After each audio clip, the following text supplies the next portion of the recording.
The UFC is back in the Apex this weekend with a middleweight clash in the main event. Cannonier taking on Robocop. This is going to be a great fight, one that is very, very important for the middleweight division. Cannonier's on a 2-fight skid. They were against good opponents. 2024 wasn't great for him, but it was Imavov who just knocked out Adesanya and Kai Berhalio. So he did fall to two very good opponents that are now at the top of the middleweight division.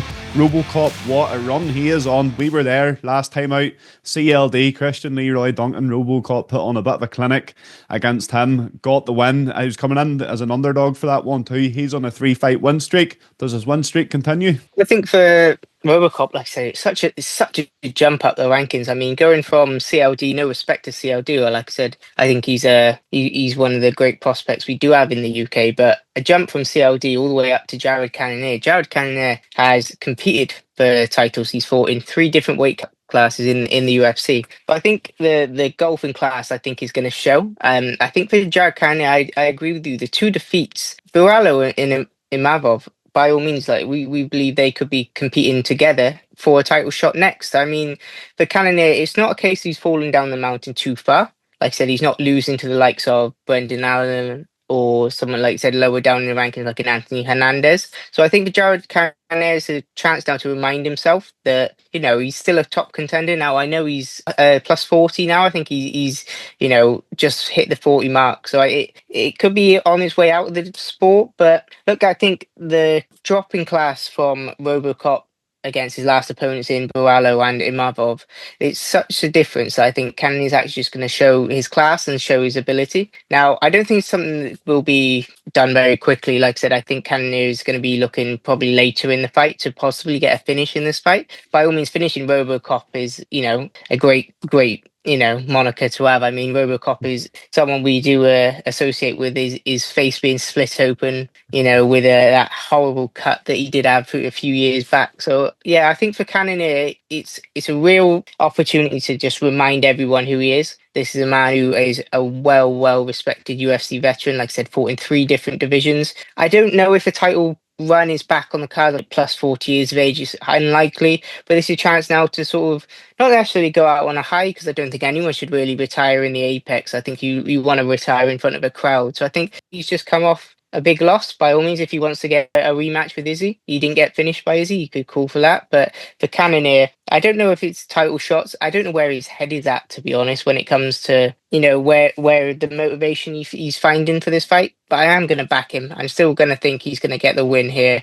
I think Robocop he's been off a bit more than he can chew with someone like Cannonier. I think it's going to be a late finish for Cannonier. I'm picking round 4 for a TKO for the Killa Gorilla. Do you agree, John? Do you agree? Is the Killa Gorilla going to be back in the win call? It's hard to say. I'm still we're filming this. I'm going back and forth between this fight. It's a tight one. It's a tight one. It's perfect for a main event Apex, kind of like nobody wants to really see this as a main event in a crowded arena, really. It depends what kind of Cannonier show up, really, at 40 years old as well. Like, he had one of his best performances of all time against Vettori, where he broke the middleweight record for the most significant strikes landed in a fight. But he is 40. Rodrigues is 32. He's kind of in his prime right now. Cannonier kind of had 3 primes, you know, for the 3 different weight divisions he was in. It's hard to tell. Dan is right. It's very, very hard to finish Rodrigues. You have to basically split him open. And even then, I don't think the fight was stopped until the doctor came in and stopped the fights between rounds. And, you know, he's a madman. He wants to continue. So, like I said, I'm going back and forth. I would give the edge to Cannonier because he has been in 5-round fights. He has been the main event. He has the experience that he fought Strickland. He fought Izzy. He fought Whitaker. He fought Vettori. He fought everybody with the experience in the top echelon of the middleweight division in the past 5 years. Unlike Robocop, who, you know, no offense to Leroy Duncan, I actually had him. I had high praises for Leroy Duncan up until that fight. Rodrigues just figured him out during that fight. But kind of talking right now, I probably will think Cannonier will get this W, but I don't think it's going to be a finish or anything like that. I think it's going to be one of those main event Apex fights. I'm going to go the other way. I'm going to stick one in the column of Robocop. I think his ground and pound is going to be brutal here, and that's what's going to get the job done. I think it'll be a good fight, back and forth. Cannonier seems to have carried his power down from heavyweight. As much as he's cut weight, he still has that heavy power in his hands. I think he will catch Robocop, but I don't think he'll finish him. I think Robocop gets it done in round 4. The co-main event of the evening then, Calvin Kattar returns, taking on Youssef Zalal. This is a good fight, a very good fight. Calvin Kattar has lost 3 in a row, similar situation to Cannonier, but you look at the 3 guys he's lost to, it's Aljamain Sterling, it's Arnold Allen, it's Josh Emmett. He's been very inactive. Zalal, 6-fight win streak, unbeaten in his second shot at the UFC. He got a good win last time out over our man Jack Shore. Quite a sad one to watch that was. He got a good win over Aarons and a good win on kind of second UFC debut in this second tenure he's had. He did leave the UFC. He went away and fought elsewhere. I think, was it LFA from top of my mind? I can't remember where it was, but he picked up a lot of experience and he seemed to really grow in that time away from the top organisation. Came back into the big leagues and he's doing really, really well. Does this win streak continue, John, for Youssef Zalal? Tough to say again. It depends on the kind of version we get from Calvin Kattar. Last time Kattar had a massive defeat, took a layoff, and came back, we saw one of the best performances ever when he lost to Max Holloway by that shattering record amount of significant strikes in a fight. And then he comes back and fights Giga Chikadze and destroys his face. I think his face got 1,000 cuts on it. I think it's a pretty even fight. This is a pretty even fight. Even Topology have them just 6 spots apart in the best featherweights of the world. But I personally would give the edge to Calvin Kattar for this. How's he getting it done? Decision, finishing him on the feet with that slick boxing? I think it'll be a decision. I think it'll be a finish on the feet. I think it'll be round 2. I think he's going to come out strong round 1. Zal try to wrestle him in round 2, and then he'll find the finish. He'll just exhaust him. That would be nice to see Calvin Kattar. He's one of them fan favourites, isn't he? You know, he's been in some great fights. That one with Max Holloway, even though we got pieced up, but that was a pretty big moment in his career that always comes to mind, which probably isn't a good thing for him. I know you're high on Zalal, Dan. Let's hear it. I'm mainly high on Zalal because he beat my boy last time. So, like I said, Jack Shaw, unfortunately, like I said, fell to Zalal, who's having, look at this remontada of a UFC career. Like I said, his resurgence has been unbelievable since he's come back. I think it's 3 wins, 3 submissions. Like I said, he's looked deadly. Like I said, he's a really, really promising fighter for this featherweight division. Now, like I said, someone like Calvin Kattar, he's been around the game for a long, long time. And like I said, he's been at the upper echelon of that 145 division for quite some time. It's those 3 defeats. Like I said, that Sterling one, again, it was that damp squid on that UFC 300 card. It was the one that everyone sort of skipped past. It can happen when you fight Aljamain Sterling. You can just get stifled, unfortunately. And Arnold Allen, I think, had his way with him. And, you know, that's not British bias. I think Arnold Allen clearly won that fight and he proved he was a level above him. Josh Emmett, I thought it was a pretty tight fight. Like I said, again, Josh Emmett is always going to win when it comes to damage basis. He's a violent puncher. Now, last win, I think, was October 22, was the Giga Chikadze win. Now, again, that win itself was amazing. It was such an excellent performance, especially coming off that layoff from the Max Holloway one, where it was one of those performances that's going to go down for quite some time. That Calvin Kattar against Giga Chikadze was, a contender for 145, but I've not seen that Calvin Kattar for, we're looking best part of 3 years now. So I really don't know where we're going to go with Calvin Kattar. I think this is an opportunity for Youssef Zalal to get the biggest scalp on his record. Billy Q is a great win. Jack Shaw is a great win. Aarons, again, may flourish into a better win with time as Aarons progresses through the UFC. But I think for Zalal, this is such an opportunity for him. Like I said, he's co-main here. There's an Apex card. He's not going to get this opportunity on a main card of a pay-per-view. This is a chance to really make a statement. And for Calvin Kattar, he's got to win this fight, because if he loses here to Zalal, who just coming into the rankings, he's on a good win streak, Kattar's going to fall right down those rankings. So I think for Zalal, it's his opportunity. I think he's going to take it with both hands. I think you're looking at another submission for Youssef Zalal here. He does get Calvin Kattar out of there, which is a very, very hard thing to do. I don't think you can knock Kattar out. I think you've got to sub him. But I think it's going to be, I'll go all the way in. I think round 1, Youssef Zalal catches him in a submission, and it's a quick night for Youssef Zalal. He picks up a bonus as well. I'm going to go round 2, Zalal. submission. I think similar. He's going to get that takedown, out grappling, and lock in that sub. They make it 4 submissions in a row in the UFC. Incredibly impressive stuff. There's 2 Bonfins on this card. Buffens on this card. Ismail Buffen is fighting Nazim Sadiqov in the lightweight division. Gabriel Buffen is opening up the full card. I was getting mixed up in there. Buffen won in Dana White's Contender Series in 2022. He won his UFC debut with that beautiful flying knee against Terence McKinney. Got beat by Saint Denis and beat Pichel in May. So he's on a good bit of form here. That flying knee against Terence McKinney, that was scary. A deadly knockout for Sadiqov. Very, very inactive. Never seen him in 2024. He actually won in the same Dana White's Contender Series as his opponent Buffen, but he's unbeaten in the UFC. A draw last time out in a fight of the night against Borshaw. Who's going to win this one, Dan? Is it going to be a good night for the Buffen brothers? Well, I think, like I said, when Bonfin they both sort of burst onto the UFC scene around the same time. Ismail Bonfin here, I think it was a case of getting pushed too early. He ran into someone I think he was not ready for. I think it was really showed. Like I said, Benoit Saint Denis was immense in that night, and like deservedly so. Is now a ranked lightweight, and again got his opportunity against top division in Dustin Poirier. Unfortunately, fell short on that night. But for Bonfin, I think that was too much too soon for him, and I think Saint Denis showed his class in that fight. So for someone like Sadikov coming into this, he's never been in the octagon with someone that Bonfin's been in the octagon with, someone like, Saint Denis. But I think Sadikov is very green in his career. Like I said, 9-1, 9-1-1, I think his record is. And Bonfin, I think, is a plus 20 fights or so. So he's up against it when it comes to experience, but it could be a case of timing. Like I said, for Sadikov, that fight against Borshev, it's one of those, like I said, both two unranked guys, unnamed guys that people are not really going to know too much about. The fight itself, from memory, it was amazing, like I said. And after it, you can see both of them dancing about the octagon. It was a real fun contest. And like I said, it was a real highlight. So I think he's coming into this off the back of,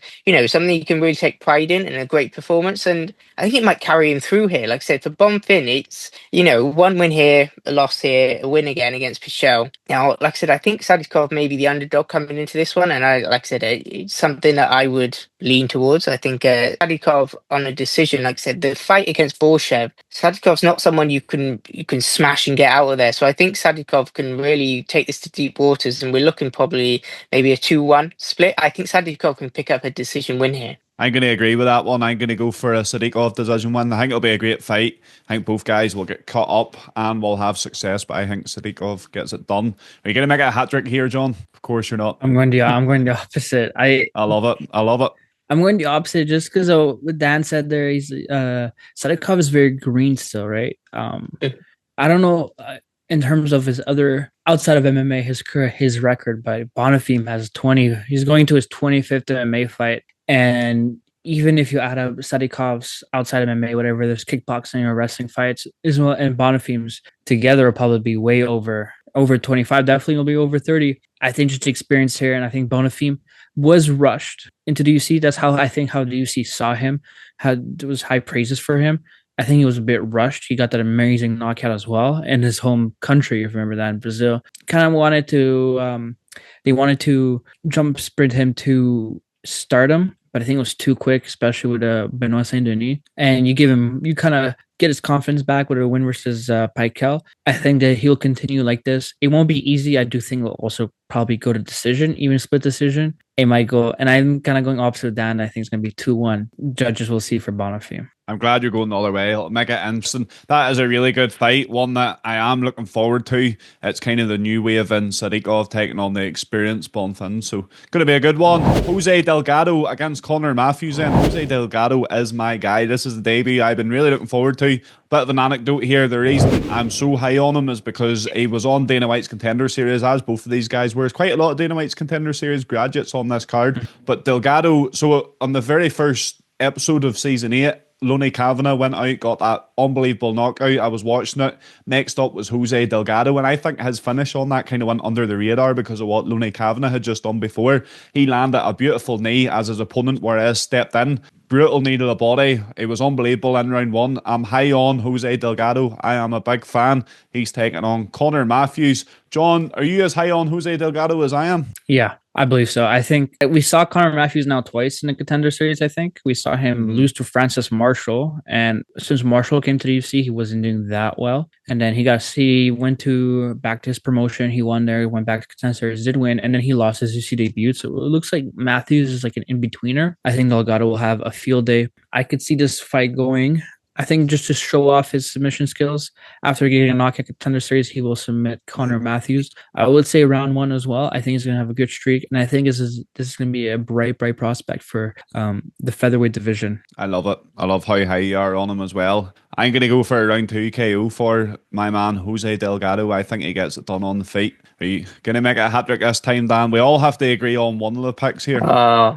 We do. And it will be Delgado. Like I said, I'm picking him TKO. I think, like I said, that last finish was amazing. And like I said, that 100% finish rate, that's what you love to see on these prospects. You want them coming out of their local scene with 100% finish rates. That's what you want to see, smashing everyone around the region. By all means, step up to the big leagues now. Delgado, I think, can do it. And I'm not going as early as John. I've said I think I'll agree with you, Brandon. I'll go round 2 TKO for Jose Delgado. I hope it happens. Edmen Shahbazyan taking on Dylan Budka. This here is another interesting one in the middleweight division. For Shahbazyan, it's been 2 out of 7 wins. He's been struggling. Last time against Mearshart, he done well in round 1, got dropped and subbed in round 2. Dylan Budka, yet they went in the UFC, another Dana White's Contender Series graduate. I do think the card takes a bit of a drop off here because the fights we just mentioned are good, some prospects, but when you start looking at the fights that's to come, maybe not quite as exciting. Are you excited by this one, Dan? Well, I'm a bit puzzled why it's on the main card, but like you look at, I believe, Bonfin's brother, Gabriel Bonfin, fighting Chaos Williams. I know it was supposed to be Fakhretdinov. Now that would have been 100% definitely on the main card if that was Bonfin Fakhretdinov. I still think Chaos Williams deserves a place on the main card, especially for an Apex show. So like I said, I'm not sure the placement. Again, Edmen Shahbazyan, the golden boy. How many years ago was that? Like, let's be serious. Edmen has had a torrid time in the UFC since his breaking onto the scene. He's just, unfortunately, he's never found that momentum. He's never really managed to string those wins together. And I said last time out, and I'm not being salty now because I'm sure I picked him against Mearshart. And then, like I said, round 1, I'm like, oh yeah, he's back. Edmen Shahbazyan's reinvented himself, and then Mearshart does what Mearshart does, and like I said, subs him in about a minute later or so in the second round. So it's one of those things. I think for Edmen Shahbazyan, this is, last chance saloon. How many times have we said that when it comes to Edmen Shahbazyan?